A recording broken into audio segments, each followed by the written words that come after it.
Oke, mari berkendara dengan Toyota GR Yaris facelift, dan kali ini kita akan mencoba yang versi otomatis. Ya, jadi sebelumnya Ipang dan Jason itu udah berkendara sama mobil ini di sirkuit Mandalika di Lombok ya. Jadi mereka udah track day bersama GR Enthusiast, dan kali ini gue kedapatan untuk membahas mobil ini di Jakarta. Jadi gimana sih rasanya living with GR Yaris facelift yang matic gitu ya. Dan gue sih ingin memulai dari bagian Yarisnya dulu ya. Jadi kalau Yaris itu kan terkenal sebagai hatchback yang sangat compact, sangat bisa untuk dipakai harian, lincah, irit, dan bisa dibilang ini adalah Yaris yang masih sesuai DNA-nya Yaris gitu ya. Jadi mobil ini tuh masih sangat nyaman gitu ya. Karena kalau misalnya kita pakai untuk harian itu masih sangat tolerable ya. Nah, GR Yaris ini juga kan tadinya ya itu adalah mobil homologasi, yang dimana mobil yang dibuat untuk mengikuti kejuaraan suatu balapan gitu ya. Di kasusnya ini kejuaraan rally. Jadi Toyota ingin comeback ke kejuaraan rally bersama GR Yaris ini, dan mereka sudah membuat mobil homologasi yang sudah diproduksi sekian ribu unit ya untuk di generasi sebelumnya atau yang versi pre-facelift. Dan uniknya yang pas kita dengar kalau GR Yaris itu mau facelift itu lumayan mengagetkan ya, karena kok mobil homologasi malah di facelift gitu. Dan yang surprisingly adalah ada versi matic-nya sekarang ya. Jadi GR Yaris ini sekarang punya dua jenis transmisi. Ada yang manual 6 percepatan, masih sama seperti sebelumnya, dan yang baru ini adalah transmisi otomatis 8 percepatan torque converter, dan masih menggunakan sistem all-wheel drive GR4 juga ya. Dan ini yang menjadi highlights dari GR Yaris yang baru gitu ya. Ini highlights-nya bisa dibilang good and bad ya kalau menurut gue. Jadi secara powertrain gitu ya, di luar transmisi ya, mesin sekilas sama. Jadi mesinnya itu masih menggunakan mesin 1600 cc 3 silinder turbo yang berkode G16E GTS. Tapi beda dengan mobil-mobil yang biasanya dapat facelift gitu ya, paling kan cuman ganti bumpernya doang atau mungkin nambah fitur dikit-dikit gitu ya. Toyota ini sih cukup niat ya, bukan cukup niat banget untuk si GR Yaris facelift ini, karena tenaganya itu bertambah lumayan signifikan. Jadi mereka tuh cuman nggak cuman naikin bus dan udah kelar gitu. Mereka juga semacam R&D ulang, yang hasilnya adalah piston lebih enteng dan lebih kuat, tekanan injektornya itu ditambahin lagi, dan beberapa improvement lain di mesinnya.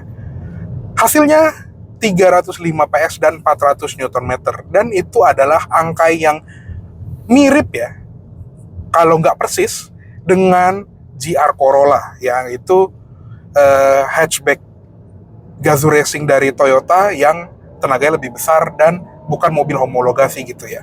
Itu mobil yang lebih ke buat pemuas entusias saja dari negara-negara yang nggak dapat GR Yaris gitu ya.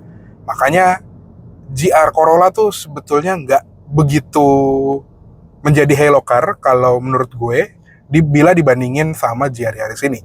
Tapi untuk GR Yaris yang versi facelift ini juga bisa dibilang bukan mobil homologasi lagi, karena ya ini udah menjadi produksi massal, udah bukan mobil limited yang cuma untuk homologasi supaya Toyota bisa ikut rally gitu ya. Ini adalah mobil produksi massal sekarang. Kita udah nggak limited lagi.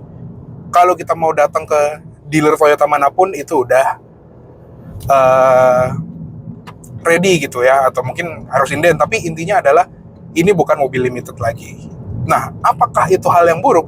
Sebetulnya enggak juga ya, karena GR Yaris yang facelift ini bisa dibilang adalah mobil yang masih sangat kompeten, karena dia masih memiliki handling yang aduhai ya, jadi masih sangat bisa untuk track day, seperti yang kemarin dibuktikan sama Ipang dan Jason di Mandalika itu asik sekali. Tapi ketika kita udah pulang dari track day, terus kita mau balik ke kehidupan kita sehari-hari, ya mobil ini juga bisa gitu. Jadi bisa dibilang ini best of both world si GR Yaris yang facelift ini, terutama yang versi Matic-nya.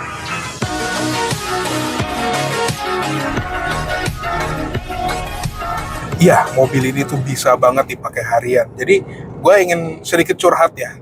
Selama waktu singkat gue bersama GR Yaris ini, jadi GR Yaris ini baru gue pakai itu secara proper itu kemarin ya. Sebelum, 1 hari sebelum gue syuting video ini.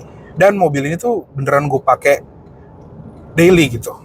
Semenjak kemarin gitu. Jadi, kemarin tuh muter-muter BSD, terus ke Jakarta Pusat, ke Senayan gitu ya.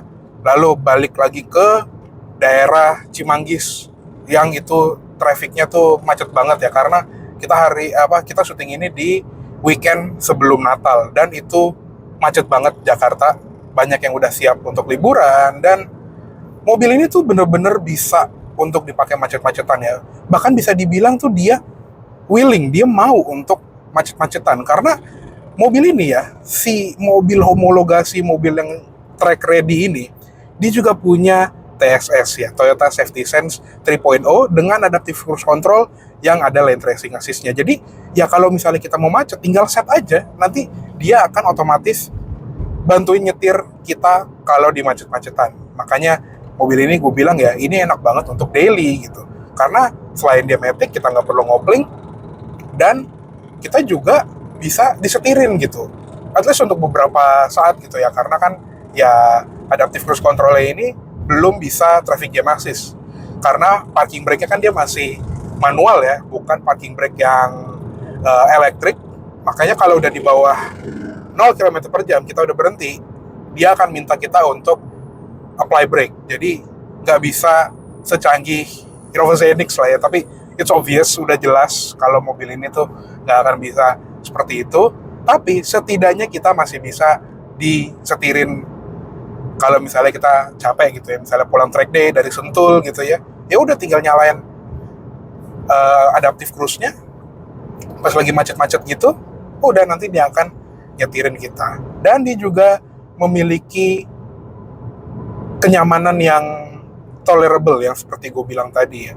Jadi dia bukan yang kayak mobil track banget yang keras, yang berisik, yang pokoknya sama sekali nggak layak untuk dipakai untuk jalan raya gitu ya. Enggak, ini masih nyaman, dia masih punya audio yang cukup oke, bahkan dia ada wireless Apple CarPlay dan Android Auto. Sekarang juga ada kamera 360 di facelift ini, dan sensor parkirnya juga depan belakang masing-masing 4 titik. Jadi bisa banget untuk dipakai di daerah yang jalannya sempit gitu ya. Bahkan di rumah gua itu juga nyaman banget, karena ya rumah gua nggak bisa dibilang bagus ya jalannya, masih cenderung agak kampung gitu ya, masih banyak motor, masih banyak jalan yang sempit gitu ya, kadang harus papasan sama mobil di arah berlawanan.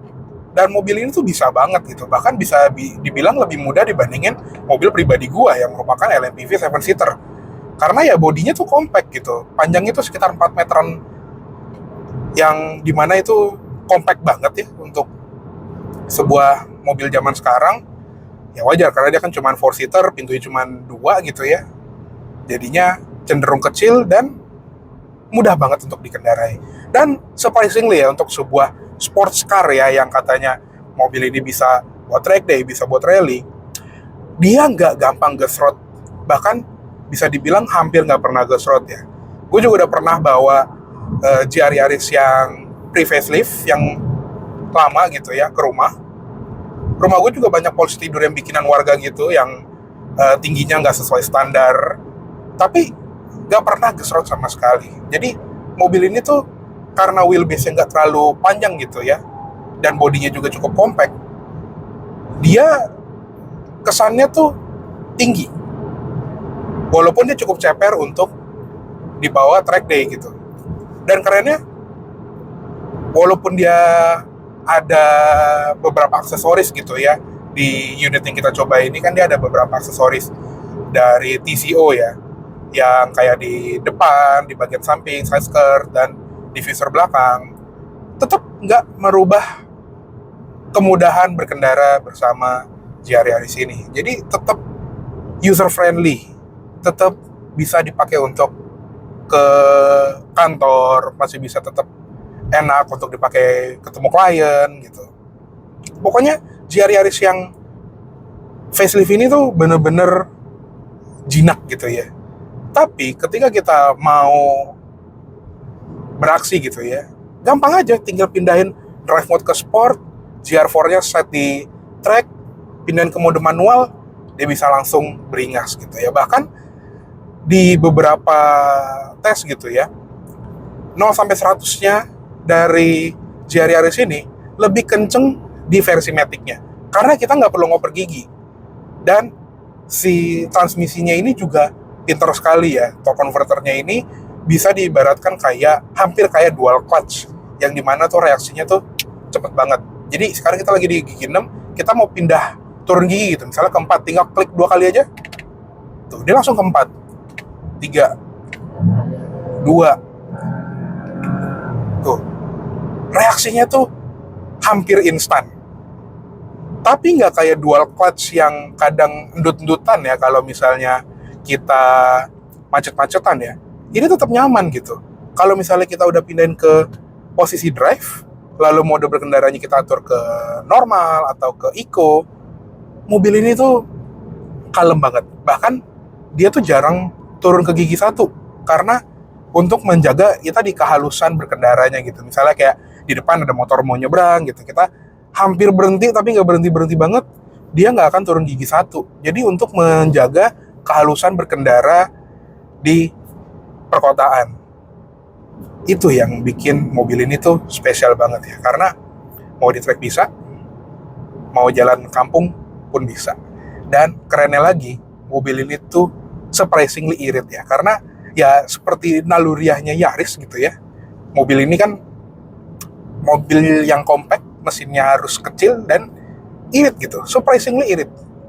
Sering banget kita jalan gitu ya, dari titik A ke titik B, bensin itu 1:11, 1:10, gitu, yang dimana itu normal banget, apalagi untuk tenaga 300 HP, 400 Nm. Ini sih udah irit banget gitu, kayak lu mau apa lagi sih. Jadi keren banget sih, bisa dibilang. Walaupun kalau dari gue pribadi ya, seni dari GR Yarisnya itu cenderung memudar gitu ya, karena ya kalau dibandingin sama yang manual gitu ya, manual itu akan jauh lebih spesial, karena ya kita lebih terlibat dalam pengendaraan mobil ini.